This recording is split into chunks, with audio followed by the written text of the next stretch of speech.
हम बात कर रहे हैं यहाँ पर प्रियंका रेड्डी, जो कि एक डॉक्टर थी वेटनरी। उनके साथ जो 2 दिन पहले एक दुखद घटना हुई और ये जघन्य अपराध जो उनके साथ हुआ है, इसकी अगर मैं निंदा कहूँ तो वह भी बहुत कम होगा, क्योंकि यह एक पाप हुआ है। और शायद इस पाप के लिए यह समाज और इसकी संकीर्ण मानसिकता और इसमें जो हमारी गवर्नमेंट के भी दोष हैं वो भी मैं आपके सामने लाना चाहूँगी, लेकिन इस घटना पे विस्तार से नज़र बनाते हैं।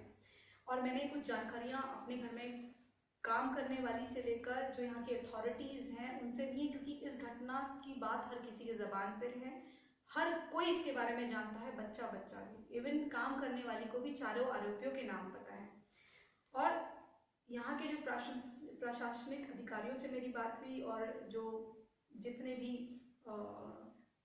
समाज में अच्छा रुतबे वाले लोग हैं और यहाँ के जो लोकल बॉडीज हैं उनसे बात हुई, उसके अनुसार मैं आपको ये बताने जा रही हूँ। और मैंने ये नोट करके रखा है, इसलिए मैं आपको पढ़ के भी बताऊँगी, क्योंकि जगह के नाम दक्षिण भारतीय हैं तो इसमें दिक्कत होती है। हालांकि मैं यहीं की हूँ और मेरे घर के आसपास की घटना है। तो नवाबपेट मंडल, वहाँ पर एक कोल्लूर नाम की जगह है, वहाँ पर प्रियंका रेड्डी का क्लिनिक है। ये गवर्नमेंट हॉस्पिटल बोलिए या क्लिनिक बोलिए, ये वहाँ पर है इनका। 5 साढ़े 5 बजे ये फ्री होती हैं, वहाँ से निकलती हैं और ये अपने घर पहुँचती हैं। इनका घर जो है ये बेंगलोर हाईवे रोड में ही है, और ये जो क्लिनिक है ये हमारे घर से होते हुए ही जाता है। तो यहाँ पर 30 किलोमीटर या 60 किलोमीटर बड़ा एरिया, मतलब जो गैप है वो डिस्टेंस से ज़्यादा नहीं माना जाता हैदराबाद की तरफ, क्योंकि इतना लोग रोज़मर्रा के जीवन में रोज़ ट्रैवल करते हैं, 120 या 100 रोज़ यहाँ ट्रैवल होता है। तो बहरहाल जो दक्षिण है वो औरतों के लिए बहुत सेफ स्टेट माना जाता है। और ये तो बहुत ही ऐसा हाईवे है जहाँ पर लड़के लड़कियाँ या जो भी कामकाजी लोग हैं वीकेंड्स में यहाँ पर ड्राइव पे निकलते हैं रातों को। तो ये बहुत सेफ है। आज ये मैं जो घटना सुन रही हूँ या जो घटना नज़र में आ रही है, दिल दहलाने वाली है, क्योंकि अपनी भी सेफ्टी पे सवाल उठाती है। हालांकि हुआ ये कि जब प्रियंका नवाबपेट मंडल से निकलती हैं, कोल्लूर विलेज से अपने क्लिनिक से निकलती हैं और वो अपने घर की तरफ को चलती हैं, और वो जब अपने घर पहुंचती हैं 6 बजे तक अपने घर पहुंच जाती हैं, तो वहां से दोबारा वो तैयार होकर उनका एक डर्मेटोलॉजिस्ट से अपॉइंटमेंट होता है। उस अपॉइंटमेंट के लिए वो अपने घर से दोबारा से रवाना हो जाती है तैयार होकर। अब वो 6:19 पर 6 बजे निकलती है, 6:19 पे वो टोल प्लाजा पहुंचती है शमशाबाद के। अब ये देखने वाली बात है कि जब उनको प्राइवेट कार में जाना था तो वो वहाँ स्कूटी से आई। ये चलिए ये उनका पर्सनल व्यक्तिगत मैटर है। और तो वहाँ पर उनको जब प्लाजा वाले ने कहा यहाँ पार्क नहीं हो सकता, जो वो भी सही बात है क्योंकि वहाँ पर नहीं हो सकता था, तो उन्होंने प्रियंका ने डिसाइड करा कि वो अपोजिट साइड में जो एक सब रोड है, सब रोड जो सब रोड है लेफ्ट की साइड में, रालागुड़ा सर्विस रोड, वहां पर वो अपना पार्क करती हैं। वहां पार्क करती हैं, वहां पर छोटी मोटी दुकानें हैं, वहां पर गाड़ियां भी लॉरी वाले लगा के रखते हैं। तो वो टोल प्लाजा से 60 मीटर या 30 मीटर की दूरी पर है, वहां पर वो पार्क करती हैं। पार्क करके वो प्राइवेट कार में चले जाती हैं। गच्चीबौली में उनका अपॉइंटमेंट था, आर रोड शायद उन्होंने ली होगी, रिंग रोड। वहां से वो जब आती हैं उनको 9 बज जाता है। 9 बजे वो जब आती हैं तो कार छोड़कर उन्हें चली जाती है। वो उतरती हैं, देखती हैं तो उनकी स्कूटी जो है वो पंक्चर होती है। शायद उन पर ये लोग निगाहें बना के रखे होंगे। और तब ये होता है कि इनके पास एक 20 साल का लड़का आता है, वो कहता है कि मैडम मैं आपकी स्कूटी जो है सही करा दूंगा। तो ये पहले तो मना करती कहती नहीं मुझे नहीं करवाना, लेकिन वो जब इंसिस्ट करता है तो इनको लगता है, इनको डर लगता है, तो ये कहती हाँ ठीक है, तो उसको दे देती हैं। तो वो लड़का आता है 15 मिनट के बाद, 15-20 मिनट के बाद, कहता है ये स्कूटी नहीं हुई। फिर वो आता है तो कहता है पीछे की तरफ को शायद होगा, शायद उनकी प्री प्लानिंग थी, क्योंकि उधर ही की तरफ को इनके जो लोग थे इंतजार कर रहे थे। फिर प्रियंका कहती हैं कि नहीं नहीं मुझे नहीं करवाना। तो फिर उसके बाद फिर इनको विश्वास आता है, फिर उनको उसको दे देती हैं। और अपनी बहन को फोन करती हैं कि मुझे डर लग रहा है, लॉरी में 4 लोग हैं और मुझे देख रहे हैं, संदेह जताती हैं। जबकि शायद उनको उस वक्त मेरे हिसाब से उनको पुलिस को फोन करना चाहिए था, जो कि उन्होंने नहीं करा। और 9:28 तक वो अपनी बहन से बात करती हैं और अपनी बहन से कहती है तुम लाइन पे बने रहना, मुझे डर लग रहा है। लेकिन वहां पर एक चूक हो जाती है, ये लोग पुलिस को उस वक्त फोन नहीं करते। अब 9:30 पर प्रियंका का फोन ऑफ होता है। उसके बाद की घटना आप पूरी दुनिया को पता है, लेकिन जो असली बात है मैं आपको बताने जा रही हूँ, क्योंकि कई चैनलों में मैं देख रही हूँ कुछ कुछ गलत बताया जा रहा है। अब प्रियंका को शायद ये बीच में ही अधमरा कर चुके थे, या कुछ उनके सर में डंडा मार चुके थे, क्योंकि प्रियंका कुछ तो बोलती, कुछ तो चिल्लाती। नहीं, ऐसा नहीं हुआ। प्रियंका शायद अधमरी हालत में, प्रियंका को जो 6 एकड़ का जो खुला लैंड है जहां पर एक छोटा कमरा बना हुआ था घर, वहां ले जाने की कोशिश करी गई, वहां ले जाया गया, वहां शीशे वीशे तोड़े गए। इन्होंने ये प्लान करा था कि उसके कमरे में इसका बलात्कार करेंगे, फिर इसको वहीं पर मार मुर के फेंक जाएंगे। लेकिन जब वहां बात नहीं बनी तो इन्होंने उस ओपन एरिया में वहीं बाहर लाके उसका बलात्कार करा। मोहम्मद पाशा इसमें इन्वॉल्व था, जिसका पूरी प्लानिंग थी। उसके साथ एक शिवा था लड़का, और उसके साथ एक जो दूसरा लड़का था वो था केशव, और फिर था एक नवीन। तो ये 4 आदमी थे जिनमें से मोहम्मद पाशा का प्लान था, क्योंकि ये इसके हेल्पर और क्लीनर थे, असिस्टेंट थे।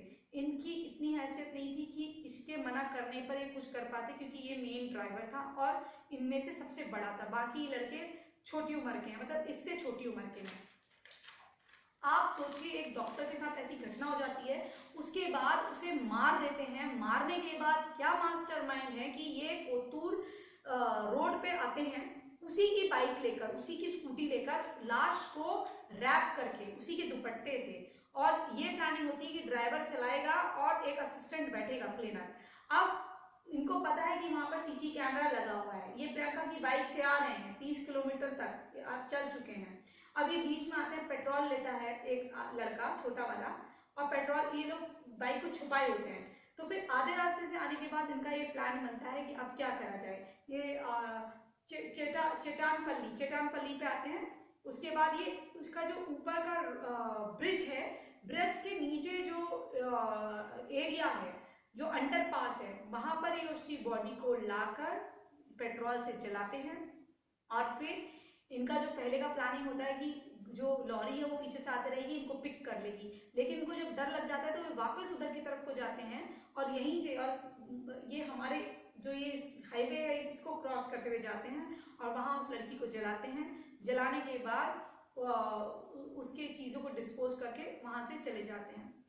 ये घटना हो जाती है। लोग इसमें शायद पुलिस को भी दोष दे रहे हैं, लेकिन मैं ये कहूंगी कि अगर शायद पुलिस को पहले ही फोन करा जाता तो बहुत अच्छा होता। और इस बीच में जब प्रियंका की बहन, जब उनको संदेह होता है कि कुछ गड़बड़ हुआ है, वो पुलिस को जब फोन करती हैं, और शमशाबाद में शायद उन्होंने कंप्लेन भी लिखाई, तो कंप्लेन लिखाती तो पुलिस आधे रास्ते तक देखती है, 11:30 तक देखती है।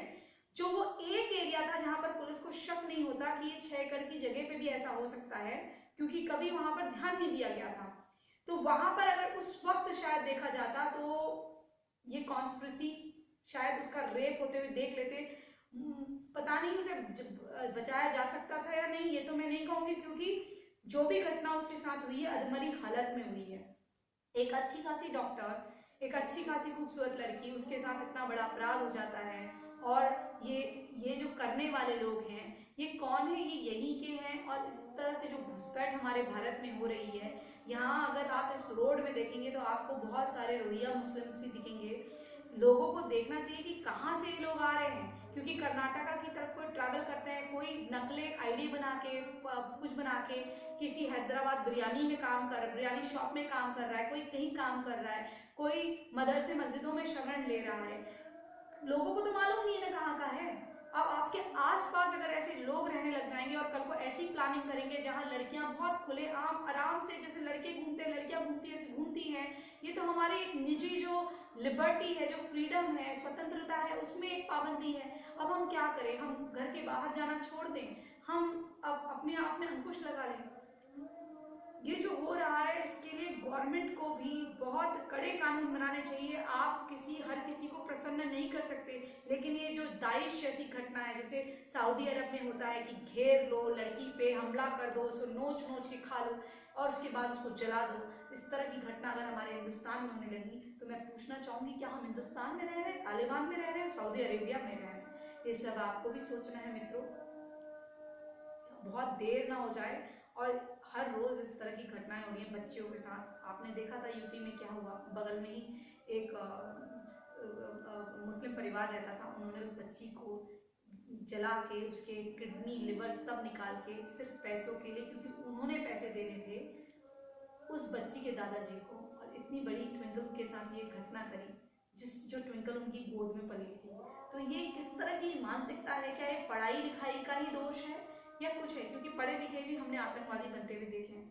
तो मैं भारत सरकार से हाथ जोड़कर निवेदन करती हूँ कि इतनी सुनवाई, इतने दलीलें, इतने डेट्स ना दे कि अपराधी को बचने का, षड्यंत्र रचने का दोबारा मौका मिले। और एक बात और, शायद और टीवी चैनल ना बताएं, एक और लाश मिली है जली हुई। तो क्या पता इन अपराधियों ने इससे पहले भी इसे अंजाम दिया हो, अंजाम दिया हो। क्योंकि अगर ये घटना कर सकते हैं, इनकी पहली घटना हो, ये जरूरी नहीं है। पुलिस को तफ्तीश करनी चाहिए कि क्या इनकी पहली घटना है, क्या इन्होंने पहली बार करा है, क्या पता इससे पहले भी दूसरे क्षेत्रों में करा हो। इसी संदेश के साथ मैं प्राची अधिकारी आप सबसे विदा देती हूँ और ये सोचती हूँ कि आप सब इस पे कड़ी कार्रवाई की मांग करेंगे और लड़कियों पे हो रहे अत्याचार को होने से रोकेंगे। और आपके चैनल के माध्यम से एक बात और कहना चाहूँगी कि ये निर्भया 2 हुआ है, निर्भया 3 हो चुका है, अब कितने निर्भया हमें देखने बाकी हैं। कानून बनाना ही नहीं, कानून पे सख्ती से कार्रवाई करना भी गवर्नमेंट को देखना चाहिए। नमस्कार।